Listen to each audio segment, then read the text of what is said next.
Haleluya. Bulan yang baru, hari yang baru, kebaikan Tuhan yang baru. Katakan amin. Yang sehat boleh angkat tangan tinggi-tinggi. Ngomong kanan kiri, katakan puji Tuhan kamu sehat. Puji Tuhan kamu ada di tempat ini. Haleluya. Bersama kita bangkit berdiri, kita akan berdoa. Tuhan Yesus yang baik, kami terima kasih. Buat kasih setia Tuhan yang selalu baru buat kami. Kebaikan dan anugerah Tuhan yang selalu baru buat kami. Kami ada hari ini sehat tak kurang apapun. Melalui banyak pergumulan tantangan hidup kami. Kami tahu kami ada dalam rancangan Tuhan. Kami ada dalam naungan Tuhan. Pagi ini sesaat kami mau berbakti kepada Tuhan. Menyenangkan hatimu. Menikmati hadirat-Mu. Menyembah-Mu dalam roh dan kebenaran. Lebih lagi Tuhan, kami perlu firman-Mu. Menuntun kami, menopang kami, menjaga kami, mendidik kami. Ini ibadah-Mu di jemaat-Mu, di hadirat-Mu. Kami persembahkan menyenangkan hati Tuhan. Di dalam nama Yesus yang menikmati kebaikan Tuhan. Bersama kita berkata, amin. Puji nama Tuhan, silakan duduk kembali. Haleluya. Mari naikkan suara menyenangkan hati Tuhan.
semakin ditinggikan dalam hidup kami.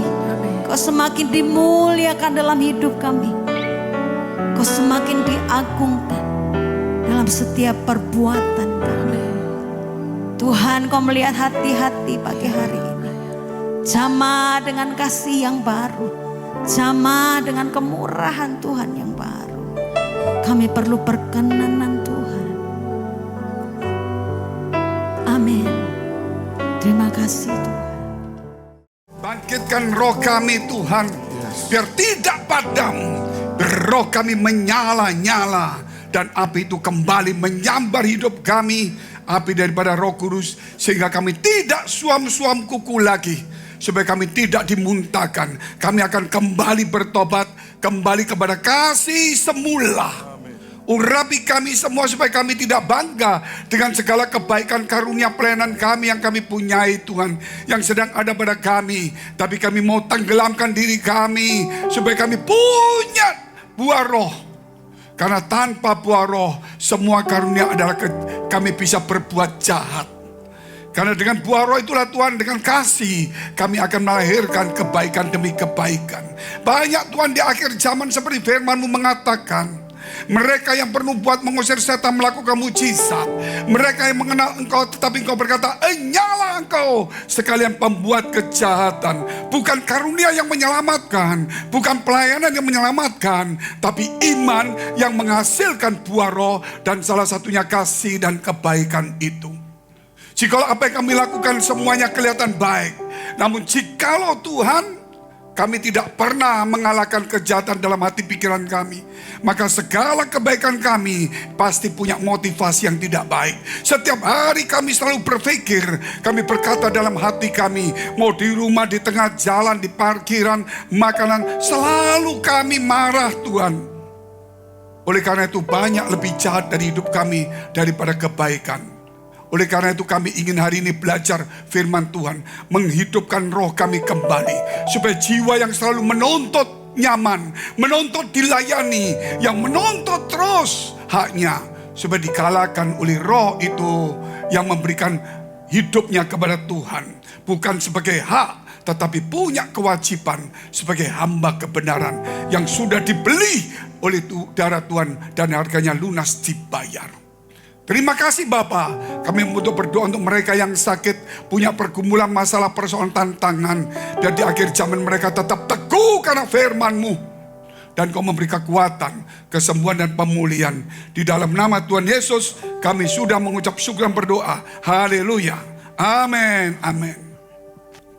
Shalom saudara dikasihi Tuhan. Pada akhir zaman, hari ini temanya saudara, yaitu tetap Jesus is coming seri ke-10. Ketika dia datang kedua kali secara fisik di awan-awan, kita tidak punya kesempatan untuk berdoa minta ampun, tidak ada kesempatan. Untuk bangunkan istri suami atau mau ngajak anak, tidak punya kekuatan.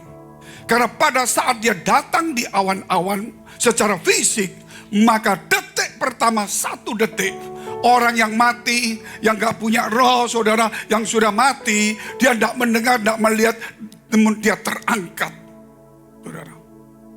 Tetapi sedangkan kita mungkin tidur atau apa saja saudara, tidak melihat, tidak mendengar, namun hatinya, rohnya yang menyala-nyala, yang punya api yang menggelora, yang tidak suam-suam kuku. Seketika dia juga naik. Ketika dia naik, dia lihat suaminya atau istrinya, anaknya masih kecil. Wah, dia tidak bisa kembali. Dia tidak bisa minta, Tuhan aku turun dulu, gak bisa. Begitu dia lihat, tuh aku naik, sudah naik terus. Mau keluar air mata di mana. Dia tidak bisa selamatkan orang di sampingnya. Sehingga dikatakan, jika ada 2 orang di ladang, atau 2 orang di mana saja, yang satu diangkat, yang satu tidak. Bukan sama-sama di gerejanya mereka selamat. Saudara, artinya diangkat, bukan sama-sama. Bukan sama-sama STH-nya, bukan sama-sama pelayanannya, saudara. Tetapi masalahnya, mana yang rohnya berapi-api? Mana yang tidak suam-suam kuku? Saudara, walaupun kita suami istri, saudara, berbahaya hidup kita. Dan kalau terus seandainya suami atau istri yang suam-suam kuku tapi tetap di gereja. Terus anaknya dikasihkan yang suam-suam kuku untuk memelihara, untuk ngatur mau sekolah minggu. Saudara, saya mau beritahu, anak itu saudara akan diadopsi oleh yang suam-suam kuku. Tapi kalau yang membimbing saudara, anak itu orang yang cinta Tuhan, rohnya nyala-nyala, anak itu tidak ngerti dosa.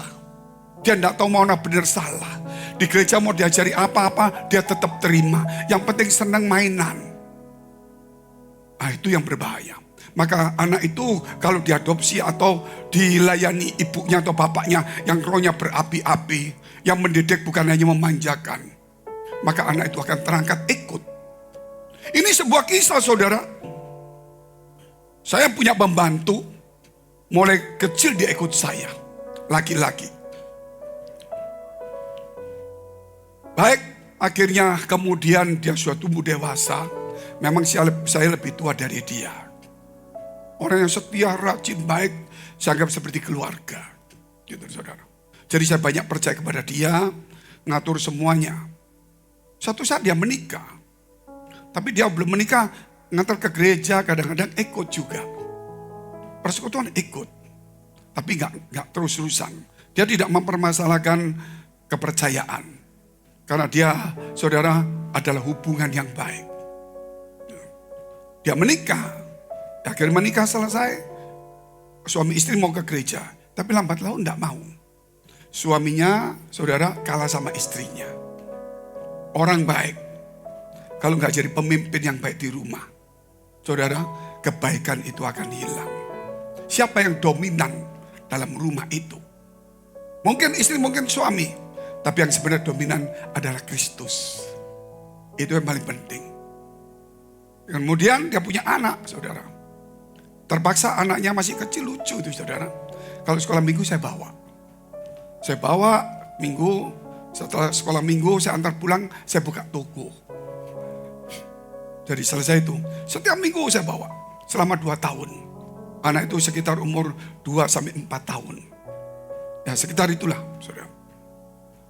Satu saat, hari biasa, saya diketok. Saudara, kamar saya. Kenapa? Dia katakan anaknya sakit, masuk rumah sakit. Tuh, mulai kapan? 3 hari lalu. Kok gak kasih tahu saya kamu? Ya ini sekarang kondisinya gawat. Dokternya sudah angkat tangan. Wah, saudara, saya berpikir ini mesti segera panggil pendeta. Walaupun saya pelayanan tapi saya bukan status pendeta. Saya mesti cari teman saya pendeta deh. Gitu loh. Supaya dibawa, keluarganya dilayani, siapa tahu sembuh. Kalau enggak pun mereka bisa percaya Tuhan. Saya naik mobil. Sudah jemput pendeta, 1 jam balik ke rumah sakit. Ketika sampai rumah sakit, mereka berkata, Tuhan, sudah mati dia. Sedih saya. Karena anak itu setiap minggu saya bawa ke gereja. Saya sedih, saya antar pendeta itu pulang. Saya masuk rumah saya. Begitu masuk pintu, istri saya buka. Sudah mati kan? Loh, kamu kok tahu? Waktu kamu keluar rumah, aku berdoa. Waktu aku berdoa, aku lihat Tuhan itu turun. Dan waktu turun, aku lihat anak itu di pembaringan. Tiba-tiba duduk, berdiri. Dan di tangannya terangkat sambil mukanya bingung-bingung. Tapi terangkat, tapi Tuhan kasih tahu begini, saudara. Sambil senyum, anak itu bingung. Istri saya berkata, Tuhan, jangan diangkat dulu, jangan diangkat dulu. Dia belum mengerti. Tapi anak ini terus lihat, sambil bingung, sambil senyum, ikut. Saudara. Terus Tuhan rangkul dia. Hilang. Saudara, dari situ saya tahu. Orang tuanya gak bertobat. Tapi anak itu bukan saya adopsi, tapi saya secara rohani. Saya adopsi dia ke gereja. Anak itu tidak tergantung dari orang tuanya. Siapa yang mengadopsinya dia secara rohani. Hari ini juga sama. Jikalau di dalam keluarga kita, ibunya itu yang selalu bersama dengan anak. Tapi ini yang anak kecil yang gak tahu dosa. Yang belum bisa membedakan.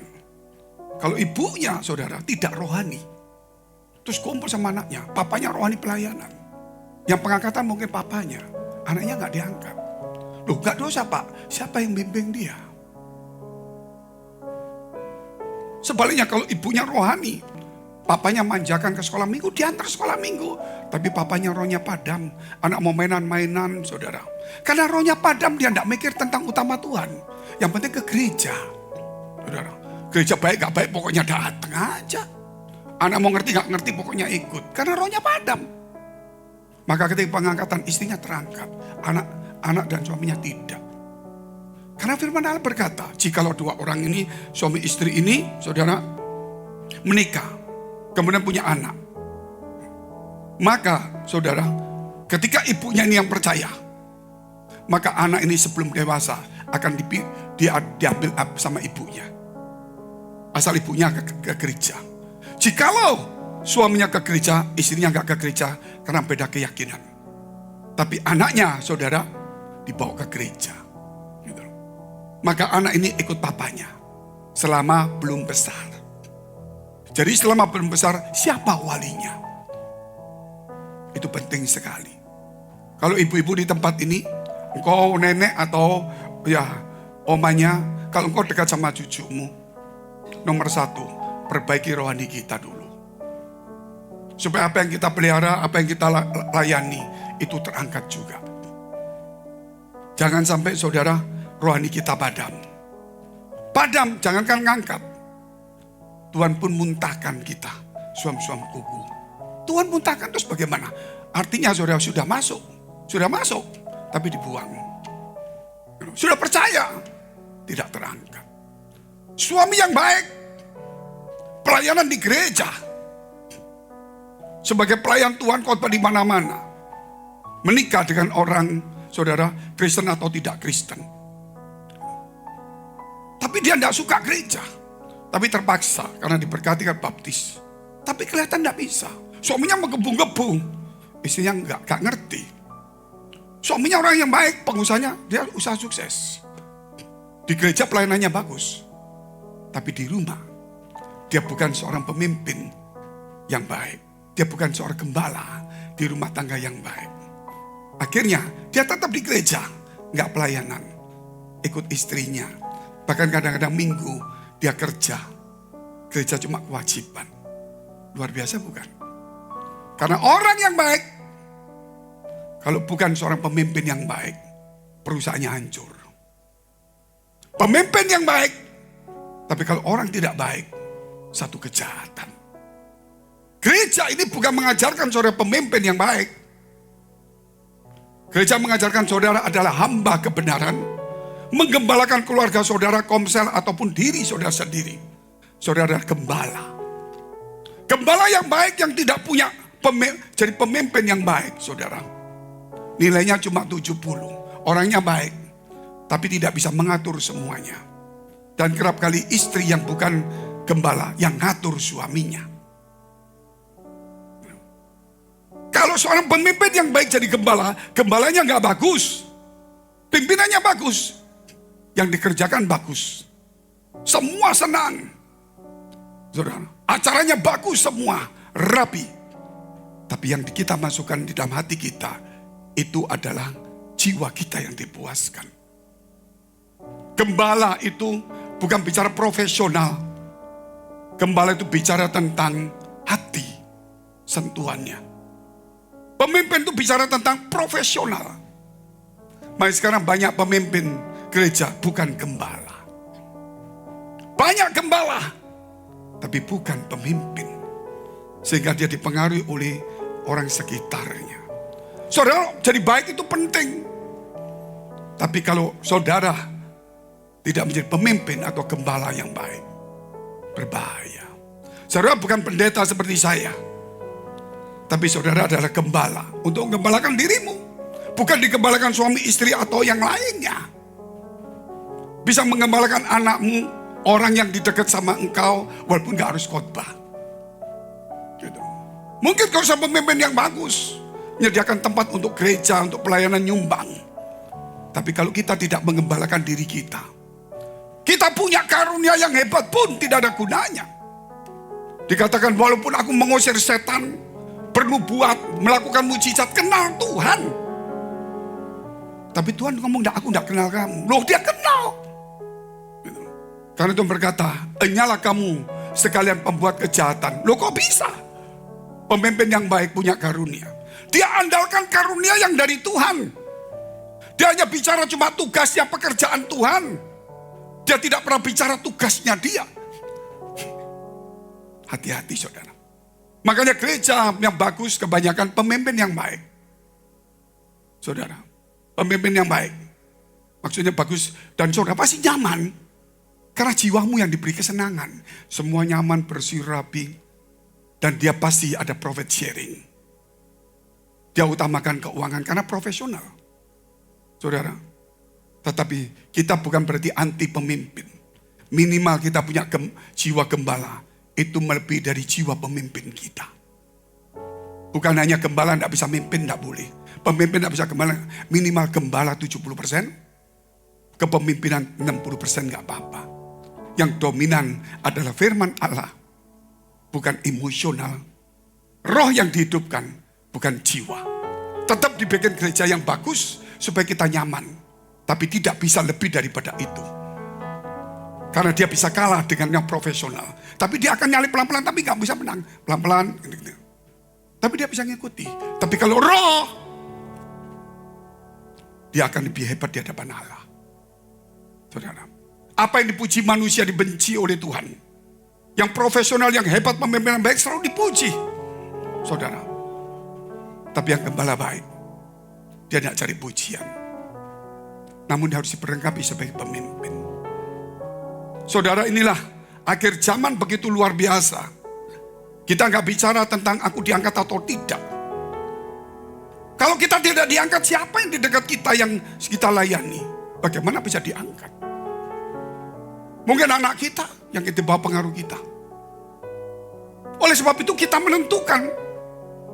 Bukan menentukan keselamatan orang lain, bukan. Menentukan. Dalam arti kata, apa yang kita ucapkan. Itu membangkitkan jiwa, emosi, kenyamanan, kesukaan. Menyenangkan telinga. Atau mengubah hidup kita. Saudara, hidup kita setiap hari itu punya masalah. Jangan pernah bicara, Tuhan aku punya karunia, aku berbuat baik. Kalau kejahatan tidak dibuang. Semua yang kita lakukan lebih banyak jahatnya Bapak Ibu. Jujur ngomong. Saudara keluar dari rumah sampai ke sini. Jujur ngomong, berapa kejahatanmu? Coba.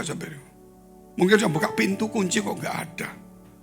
Istri suami ini atau istri anak ini, memang anak itu memang gak disiplin. Buka pintu, saudara. Nyetir mobil. Di depan ada orang parkir sedikit. Suruh ganggu. Gak aturan orang ini, kurang ajar. Jalan, saudara. Lampu merah. Terus yang jalan ini pelan-pelan. Saudara ngamuk lagi. Betul kan saudara? Saudara pasti marah. Dipotong ngamuk saudara. Begitu masuk parkir, marah lagi. Terus saudara parkir, gitu. Ada orang parkir seenaknya. Dia duluan. Saudara mungkin kedua. Ini makan tempat. Saya pasti ngomong, orang ajar ini. Jangan-jangan itu juga mobilnya pendeta. Orang ajar ini. Nanti saudara keluar, saudara. Saudara masuk gak suka. Di gereja juga gak disalamin. Tempat dudukku dulu di situ kok didudukin. Ya kamu gak pernah beli kursi. Gitu loh. Kamu marah lagi. Akhirnya duduk di samping kita. Orang yang ngantuk-ngantuk. Dia yang dosa. Kamu ikut juga. Dasar setan, dosa juga.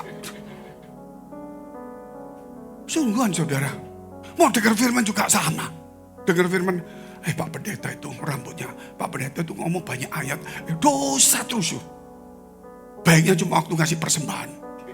Cuman itu tuh. Itu. Kalau lupa, tambah dosa lagi. Betul saudara. Sudah keluar gereja masih repot lagi sama istri. Mau makan apa? Antri di food court, saudara.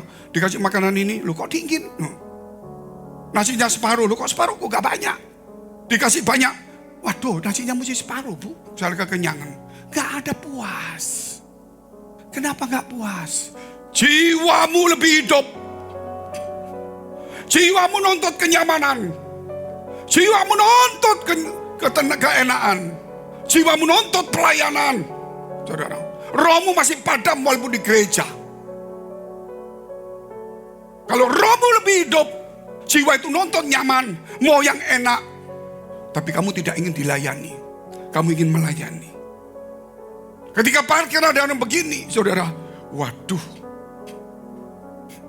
kasihan orang itu mungkin buru-buru. Padahal semua ngumpat ini kurang ajar. Orang itu mungkin buru-buru. Saudara, duduk di gereja, apapun juga, mungkin dekat sebelahnya yang suka WA. Dasar ini gak ngergai Tuhan. Loh, saudara sudah ngamuk lagi. Susah mau kita ngomong baik. Satu hari membuat baik 3 kali. Jahatnya sudah puluhan kali, Bapak Ibu. Makanya dikatakan doa Bapak kami setiap hari itu. Lepaskan kami dari yang jahat. Kalau jahat tidak diperangi setiap hari, apa yang kita lakukan? Itu kebaikan kotor. Roma berkata, tidak ada satupun yang baik. Semuanya seperti kain yang kotor. Yesus datangi orang muda. Hai guru yang baik. Tidak ada yang baik. Hanya Allah yang baik. Padahal dia pelayanan luar biasa Tuhan. Bangkitkan orang mati semuanya. Paulus berkata dalam tubuhku ada 2 hukum. Setiap kali aku berbuat baik, yang jahat muncul. Hati-hati. Jangan pernah membanggakan apa yang saudara lakukan. Kasih itu tidak pernah membanggakan. Saudara, kasih itu tetap. Sebab itu kita akan lihat terus ayatnya demi ayat. 2 Timotius 3 ayat 1 sampai dengan 5. Akhir zaman kondisinya sukar. Semua orang mencintai dirinya menjadi hamba uang.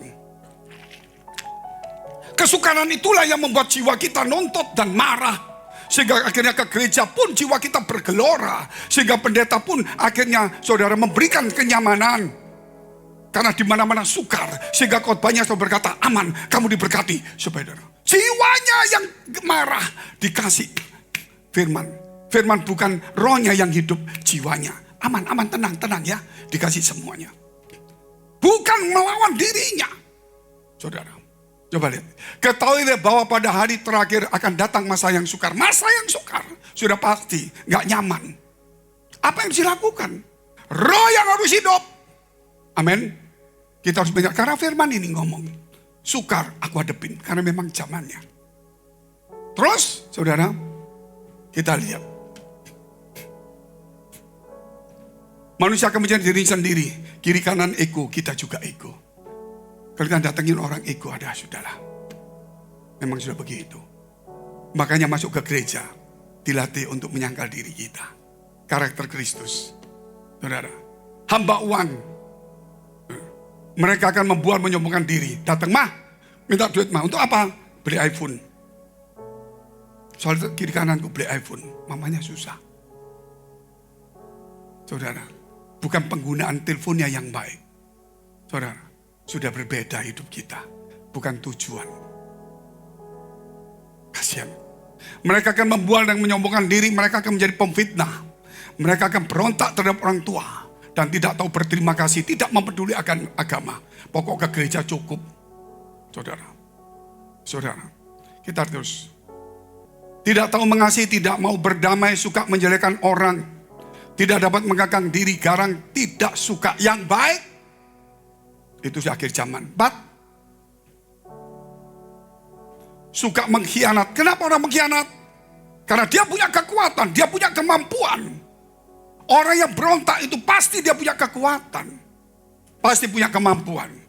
Banyak punya kekuasaan. Kalau saudara orang miskin, saudara gak bisa ngelawan di gereja. Saudara pasti diem. Tapi begitu saudara kaya, saudara sombong. Semangat baik, jadi pendeta sombong.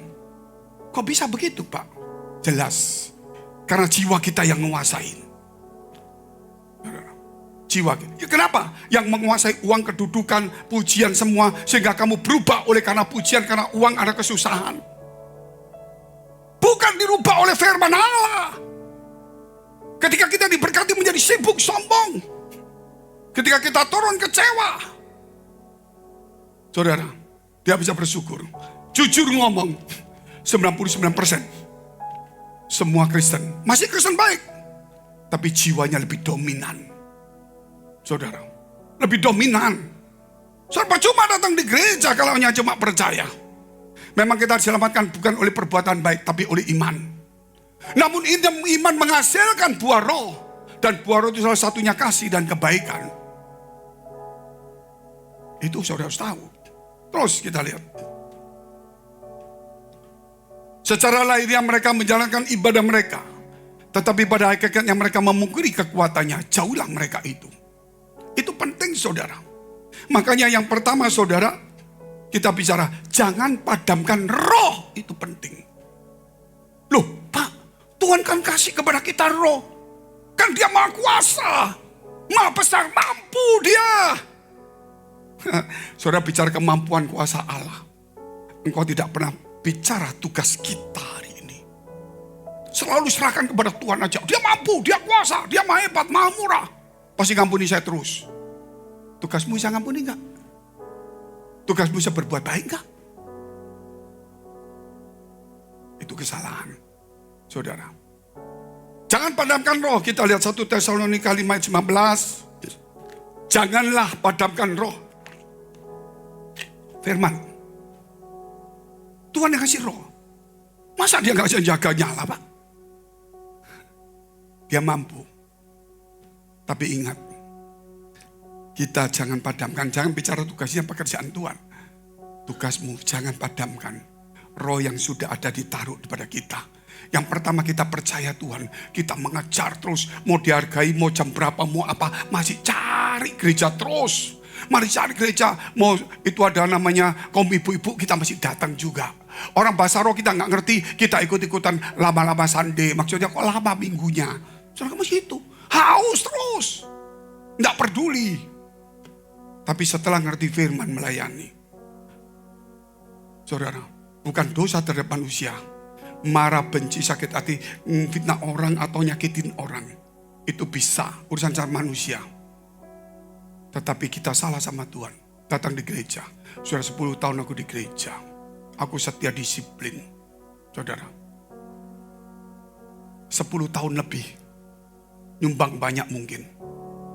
Saudara, yang dibanggakan cuman itu. Tapi dia sebenarnya sudah meninggalkan kasih semula. Itu dosa yang dia tidak tahu. Dan itu dosa terhadap Tuhan. Karena dia membanggakan waktunya, percayanya. Saudara. Oleh karena itu mari kita hasilkan buah roh itu. Kita lihat saja saudara. Hanya satu buah roh saja. Satu aja kita lihat secara acak. Satu buah roh saja. Bisa mengalahkan semua karunia yang kita punyai. Semua yang karunia kita punyai. Saudara. Yang kita punyai pelayanan karunia yang hebat. Bagaikan orang menghati semuanya. Yang dipuji-puji dunia semuanya. Menyembuhkan orang sakit, ngusir setan, nubuatan, berbahasa roh. Semuanya. Nyumbang besar, bangun gereja. Hanya satu banding dengan buah roh. Kalah semuanya. Apa yang mau kita banggakan hari ini? Kita lihat dulu. Galatia 5. Langsung lompat saja. Tidak apa-apa 16 sampai 26.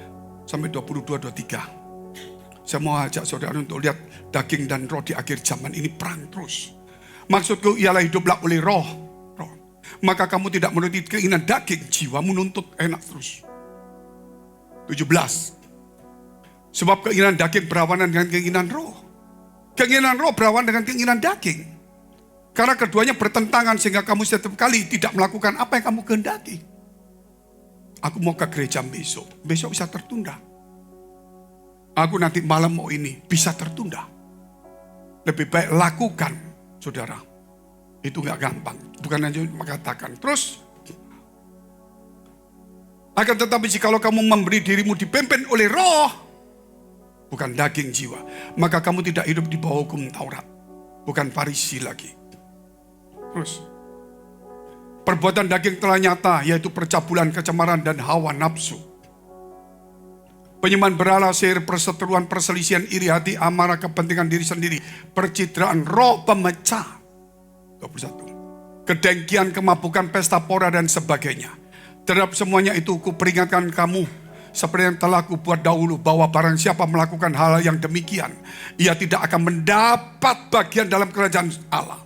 Karena daging jiwanya yang nuntut. Saudara, kita lihat ayat 22. Sampai 22 saja enggak apa-apa.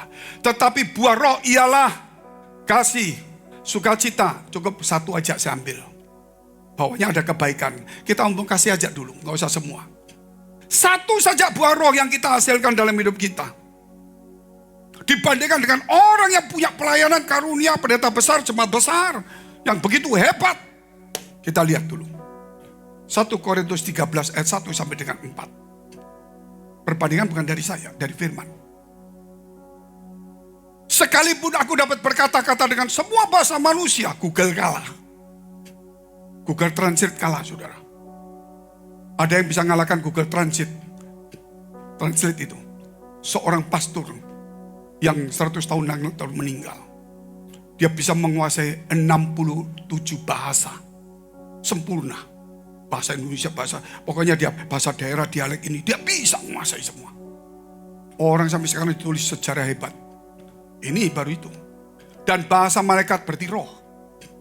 Tetapi jika aku tidak mempunyai kasih, aku sama dengan gong yang berkumandang, canang yang gemerincing. Hilang dia. Kita lihat yang kedua. Hebat-hebat. Sekalipun aku mempunyai karunia untuk bernubuat, yang dikejar-kejar jemaat ini, wah, nubuat datang semua, antri sampai 101.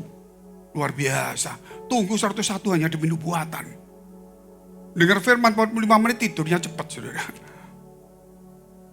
Dan aku mengetahui segala rahasia dan memiliki seluruh pengetahuan. Hebat enggak? Sekalipun aku memiliki iman yang sempurna untuk memindahkan gunung. Hebat. Tetapi jika aku tidak mempunyai kasih, tiada bantuan, tidak ada gunanya.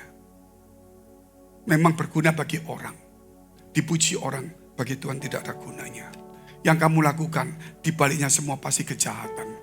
Karena kasih itu menjauhi kejahatan. Kalau nggak punya kasih, apa yang kita lakukan baik, pasti itu bukan kasih. Amin. Itu bedakan. Ya.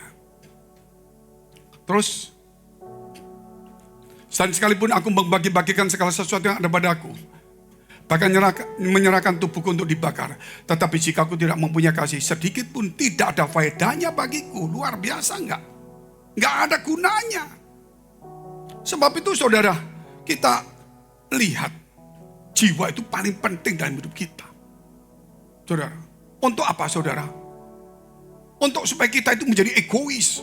Penting bagi kita. Wah, tapi roh itu penting bagi Tuhan, saudara. Tapi kita menyenangkan kita. Tapi kalau kita menghidupkan roh, itu menyenangkan Tuhan. Makanya kita tidak bisa mementingkan diri sendiri. Kita harus bisa sangkal diri kita, saudara. Supaya roh itu muncul. Kita yang kedua, jiwa terluka dan sakit, saudara. Kenapa ada orang yang sakit jiwa, gak ada sakit roh? Betul kan? Gangguan jiwa, kenapa gak gangguan roh? Gangguan roh itu bukan rohnya dia. Itu sakit jiwa, gangguan jiwa.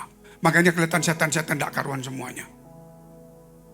Kalau dia rohnya hidup, dia tidak lihat setan. Tapi dia lihat kemuliaan Allah dalam hidupnya. Orang di dunia ini tidak ada, saudara. Sakit roh, sakit jiwa. Kenapa? Karena jiwanya tertekan. Mau ini tidak bisa, mau nagih dicuri orang, mau kerja ditipu orang, di keluarga disingkirkan, diolok-olok, dibully. Semua saudara jiwanya nontot. Gitu loh. Nah, Tuhan kapan? Tuhan tolong, Tuhan. Aduh gak bisa. Tertekan terus. Akhirnya dia gila.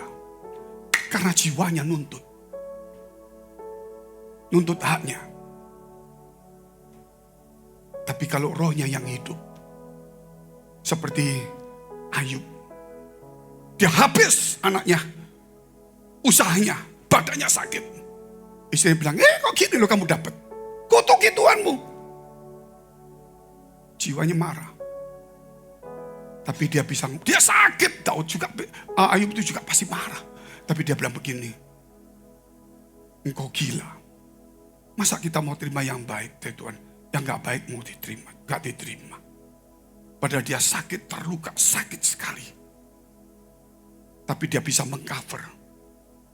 Karena rohnya lebih hidup daripada jiwanya. Dia nangis lihat anaknya mati, hartanya habis. Tapi rohnya bisa mengcover semuanya. Saudara, sebab itu hari ini kita lihat contoh-contoh jelas. Kita ambil satu contoh, ya. Daud, kita bicara tentang jiwa sekarang. Contohnya Daud seperti kemarin saya sudah janji. Jiwa ini banyak, kita bicara roh sama jiwa ini. Tapi kita mau kasih 2 contoh, 3 contoh saja. Tokoh-tokohnya. Mazmur 42 ayat 2.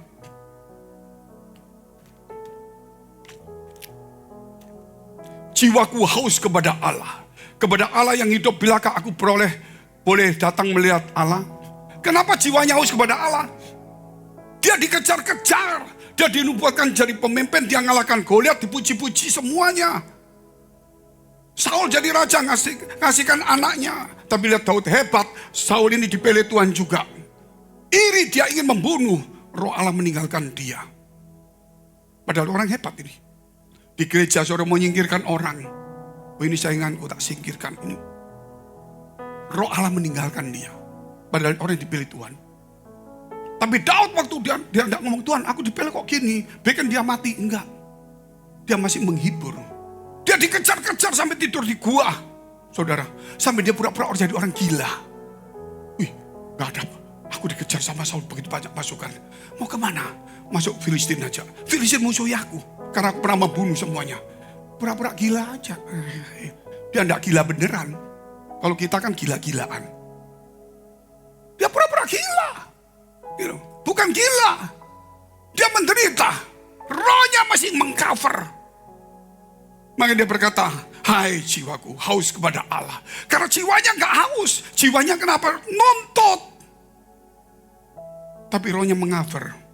Jiwanya haus. Karena gak pernah jiwa itu cari Tuhan. Mau cari pujian. Kalau kamu haus jiwa, kamu pasti akan bersuka cita. Maka dikatakan bersukacitalah senantiasa. Mengucap syukurlah dalam segala hal. Jadi segala sesuatu, apapun yang kita hadapin saudara, entah enak gak enak segala hal. Kita tidak boleh dipimpin oleh masalah yang segala hal itu. Kita harus dipimpin oleh firman Allah. Firman itu menguasai mengucap syukur walaupun ada masalah. Amin. Berarti rohnya yang hidup, jiwanya. Saudara mungkin terluka sakit, tetap dia mengucap syukur. Mazmur 63 ayat 1. Mazmur Daud ketika ia ada di padang gurun Yehuda. Ya Allah, engkaulah Allahku, aku mencari engkau. Rohnya mencari. Jiwaku haus kepadamu. Tubuhku rindu kepadamu seperti tanah yang kering dan tandus tiada berair. Jadi tubuhnya menderita, tidur di gua-gua. Menderita semuanya. Seperti kering semuanya. Tapi dia tetap haus akan Tuhan. Amin. Dia tetap mengucap syukur. Bayangkan ini saudara. Karena rohnya hidup. Sehingga dia bisa mengatur jiwanya. Sampai dia berkata, hai jiwaku. Mengapa engkau tertekan dalam hidupku? Tubuhku. Bersyukurlah. Dia lawan jiwanya. Itu Mazmur 42. Kalau saudara, aku dibully, aku kurang ajar gini. Buat apa aku begitu? Ya memang tak balas suatu hari. Ya jiwamu dihidupkan terus. Makanya di gereja gak bisa hidup. Mazmur 143 ayat 6. Aku menadakan tanganku kepadamu. Jiwaku haus padamu seperti tanah yang tandus. Jiwanya kering. Karena tidak ada hiburan, tidak dapat makanan, tidak ada pujian, tidak ada apa. Tapi rohnya bertahan sampai dia menuliskan ini. Saudara, mungkin hari ini jiwamu kering. Kenapa? Saudara menderita. Saudara banyak masalah, mungkin persoalan. Padahal banyak yang baik. Tandus, kok gak bisa? Aku cari hiburan. Kalau gak ada hiburan gak boleh. Kalau gitu aku cari gereja yang bisa menghibur aku. Bukan rohmu yang hidup. Amin. Kita ke gereja selalu kita akan saudara kecewa. Karena kita cari hiburan. Akhirnya menemukan gereja yang bisa membangkitkan jiwa emosimu. Yang bukan membangkitkan rohmu. Engkau dimanja dengan kenyamanan. Profesional semua kenyamanan yang bagus. Engkau tidak pernah bisa menikmati. Saudara ketika engkau tidak nyaman. Ini problem. Dan yang ketiga, yang terakhir adalah Paulus. Contohnya, Paulus dulu dipuji-puji, ngejar-ngejar orang Kristen, enak dipuji, ahli Taurat orasi, oh hebat lu, wah luar biasa. Ketika terima Yesus, saudara, dia nggak pernah dipuji. Roma 8 ayat 35 sampai 39. Siapakah yang akan memisahkan kita dari kasih Kristus? Siapa? Harta? Miskin? Kecewa. Diberkati? Sibuk? Sombong. Kedudukan? Membuat kita jadi lalai, arogan. Gak punya? Kita jadi saudara baik. Apalagi? Saudara, kesusahan, aniaya. Malas ke gereja, gue susah terus. Gereja muka murung dengerin. Kita sudah dipisahkan dari Kristus. Yang memisahkan saudara bukan Tuhan. Jiwamu yang nuntut. Jiwa kita yang nuntut. Sibuk itu memisahkan kita. Harta memisahkan. Engkau lupa, Daud tidak pernah lupa. Ketika dia masih muda, suruh bimbing gembala, dia ngelawan beruang lawan apa. Ketika dia ngerepi Goliat, seperti dulu Tuhan tolong aku. Ketika dia diangkat dipuji dapat istrinya anaknya raja. Dia diperlakukan tidak bagus saudara. Dia ingat seperti dulu Tuhan menyertai aku. Saudara, ingat. Waktu kita cinta pertama dengan Tuhan. Kita masih polos-polos. Bukan berarti sekarang licik. Bukan, saya tidak ngomong itu saudara. Ayat tadi, masih ayat tadi 35. Siapakah yang akan memisahkan kita dari kasih Kristus? Penindasan. Atau kesesakan atau aniaya.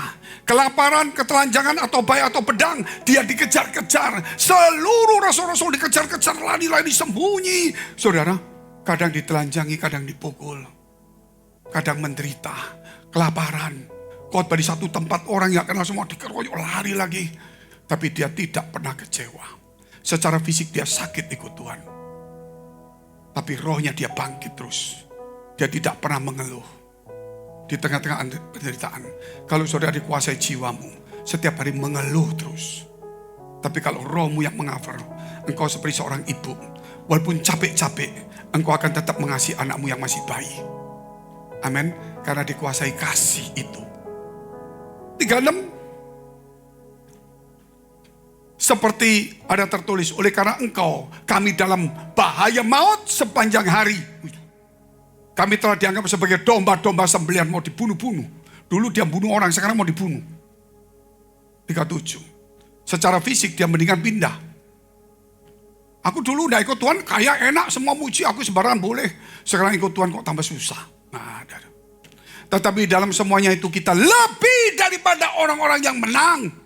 Oleh Dia yang telah mengasihi kita. Aku menderita, aku dianiaya, aku susah. Wah berat, susah, kelaparan. Oh tapi aku lebih dari pemenang. Apa yang kamu menang? Rohnya yang mengambil alih. Kondisinya masih susah. Tapi dia bersuka cita. Amin. Hari ini jangan jadi Kristen duniawi daging. Jiwa kita yang nuntut. Karena jiwa kita selalu nuntut kenyamanan. Kenyamanan. Saya tutup dengan satu kisah saya. Suatu hari, mobil usaha saya semua hilang lenyap. Rumah juga hilang. Semua. Saking susahnya, saya tulis buku masalah ada berkat. Istri saya suruh pergi ke Belanda, ke keluarga saya. Urusan pengadilan, belum preman, itu semua. Saudara. Sudah gak punya art, semua hilang semuanya. Ada satu teman saudara, yang utang lama gak bayar. Ngasih mobil satu. Itu pun dicicil. Mobil ini, dashboardnya dicuri orang. Speedometernya itu. Saya masih ingat itu Jimny. Ya, Escudo. Akhirnya saya gak mau beli. Kalau beli dari pencuri ini, nanti aja curi lagi. Saya beli yang baru lah, walaupun saya susah saya mau beli. Beli baru. Minggu depan dicuri lagi. Saya bilang kalau mau beli situ lagi dia nanti nyuri. Beli baru gak punya duit. Saya kasih triplek. Jadi orang yang naik mobil saya bingung. Pak ini gimana tahu bensin habis gak habis. Yo feeling aja lah. Loh itu benar saudara, ada saksi hidupnya. Saya saking susahnya, saudara saya naik mobil itu ke tol. Muter balik saja pulang. Gak bisa kemana-mana. Suara itu keluar ketika saya nyetir mobil. Frankie, nikmati aku, nikmati aku. Ya sudah nikmati. Tapi masalah semua ini gimana? Nikmati aku. 1-2 hari saya renungkan. Saya tidak boleh tenggelam dengan masalah saya. Walaupun saya harus hadapin. Air mata tidak boleh keluar, tidak boleh mengeluh. Kita harus hadapi semuanya. Karena saya bukan menikmati apa yang saya punya, penderitaan. Tapi saya menikmati firman Allah. Siapa yang kamu nikmati hari ini? Nikmati Tuhan. Maka kita tidak akan terseret dengan persoalan masalah. Mau kaya ataupun miskin. Mari kita bagi berdiri, kita mau berdoa.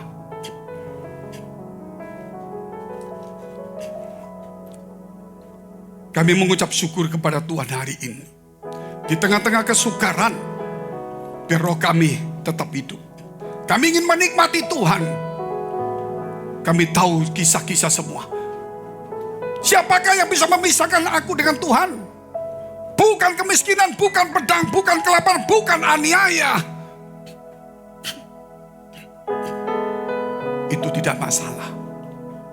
Aku bisa mengalahkannya walaupun aku menderita. Aku lebih dari pemenang. Karena rohku yang hidup. Saudara, hari ini engkau mungkin seorang orang baik.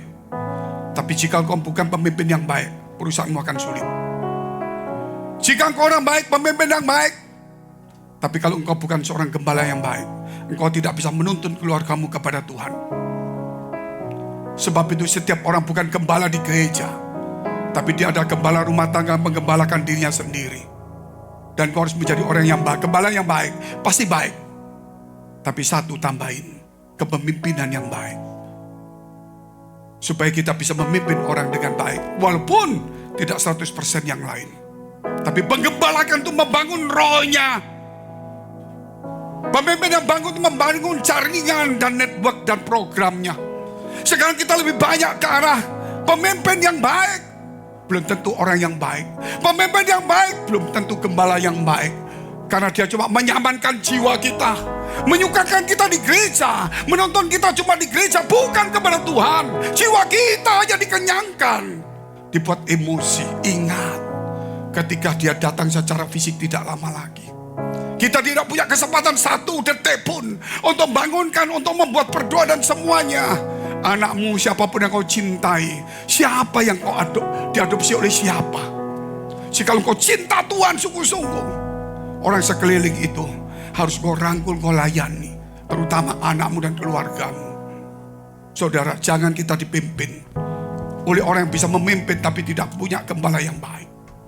Kami berdoa hari ini Tuhan supaya setiap orang bangkit rohnya. Menyala-nyala kembali.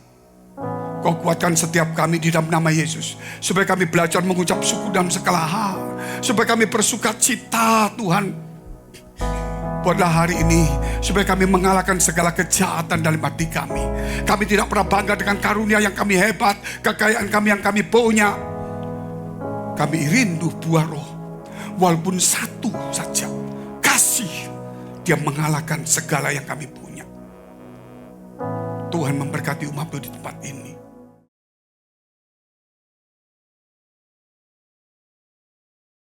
Engkau menciptakan segalanya. Engkau Allah yang tidak terbatas. Engkau Allah yang memiliki hidup kami. Tuhan bersyukur. Berikan penyembahan kepadamu Tuhan. Semua yang ada dalam hidup kami. Terima kasih Tuhan buat firman-Mu. Mengingatkan kembali betapa besar Engkau dalam hidup kami.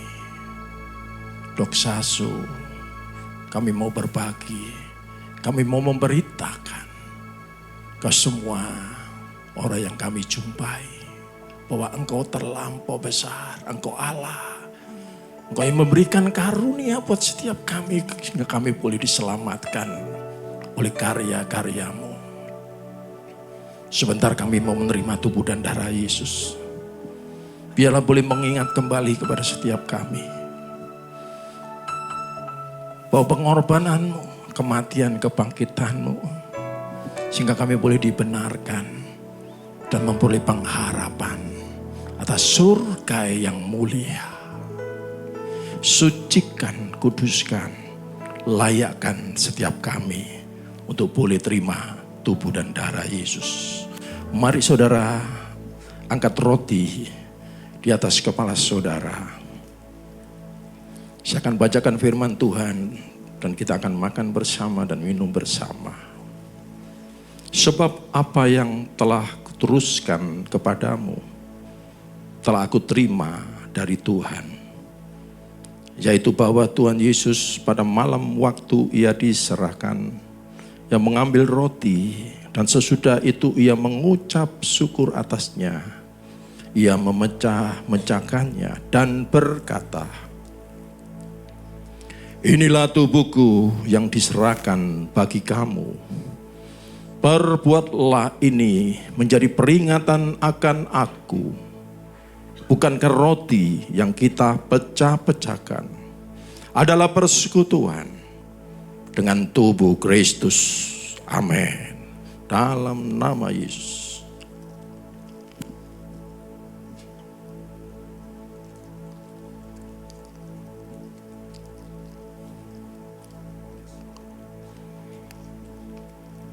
Demikian juga ia mengambil cawan sesudah makan lalu berkata,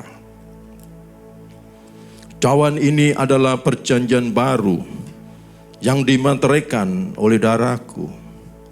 Perbuatlah ini setiap kali kamu meminumnya menjadi peringatan akan aku. Bukankah cawan pengucapan syukur yang atasnya kita mengucapkan syukur adalah persekutuan dengan darah Yesus?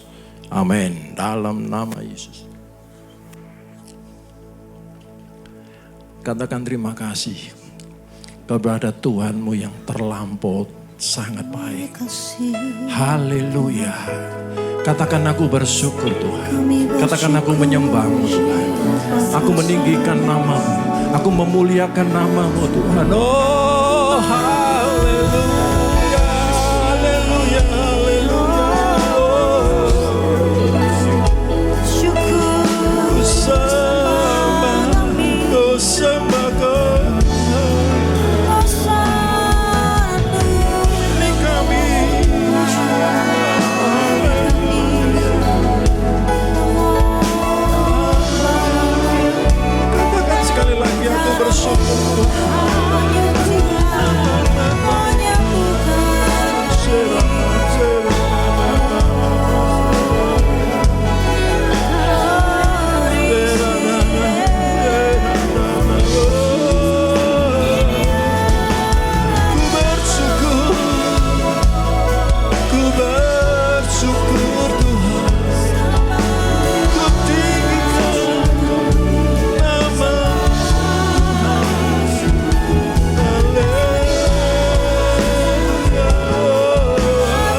Bersamamu Bapa.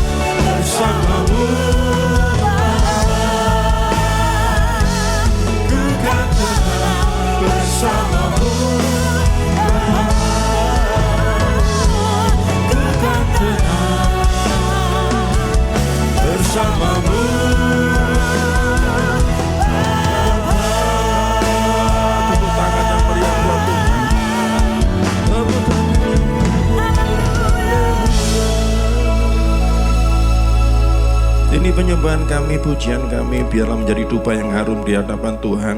Terima kasih buat berkat firman-Mu, biarlah menuntun setiap kehidupan kami. Sebentar kami mau berpisah satu dengan yang lain, Tuhan lengkapi kami dengan berkat-Mu. Tuhan, sebelumnya kami berdoa untuk gereja-gereja yang ada di seluruh dunia.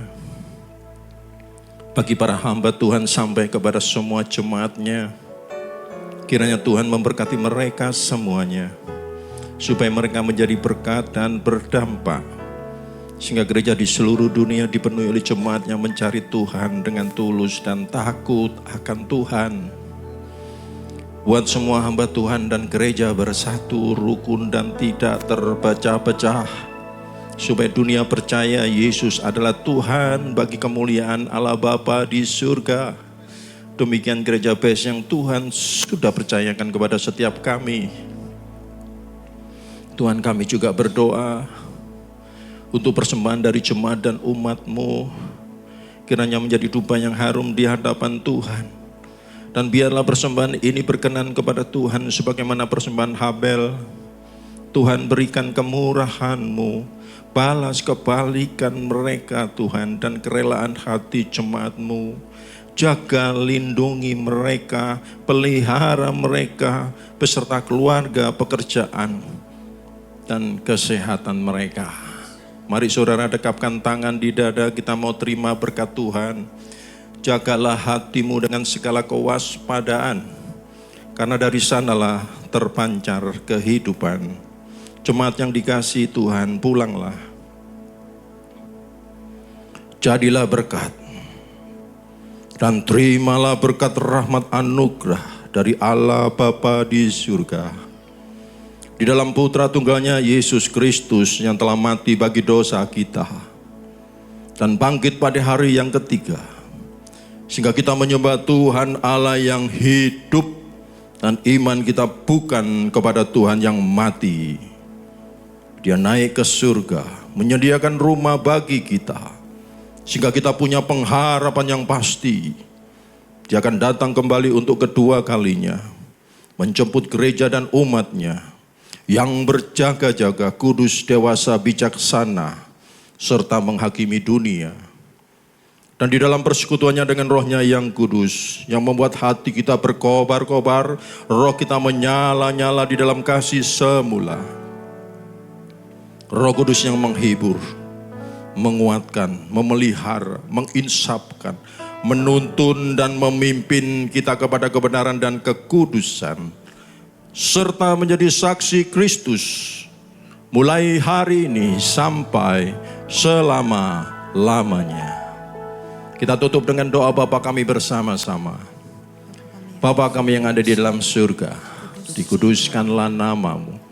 Datanglah kerajaan-Mu, jadilah kehendak-Mu di bumi seperti di surga. Berikanlah kami pada hari ini makanan kami yang secukupnya.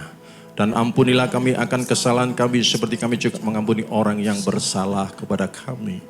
Dan janganlah membawa kami ke dalam pencobaan, tetapi lepaskanlah kami daripada yang jahat. Karena Engkaulah yang punya kerajaan dan kuasa dan kemuliaan sampai selama-lamanya. Sama-sama katakan amin. Selamat hari Minggu. Tuhan Yesus memberkati.